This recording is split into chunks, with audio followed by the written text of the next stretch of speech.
हो कहियो कोरवे में बीतत रहे रात हो, अब तू बनेलू अनजान। हेलो नमस्कार, हमें आप सबके छोट भाई भोजपुरी गायक बंटी बवाली और हमारे प्रणव भैया और अजय बच्चन सर सुपरस्टार भैया गीतकार। आज भैया के सामने हमने के वो गाना भैया के ही सुना हुआ था नहीं, और आप सब भी सुनी और अच्छा लगे तो कमेंट करो का आपको बता भी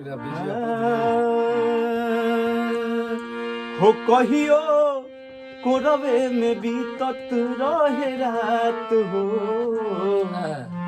अब तू बनेलू अनजान। हो कहियो कोरवे में बीतत रहे रात हो, अब तू बनेलू अनजान। हवा कि डर लागे सैया से कि जाने न पावे तहरा पहिला मिलन के, देखला पजाए लगे जान। हो कहियो कोरवे में बीतत रहे रात हो, अब तू बनेलू अनजान। एक बार उठा ले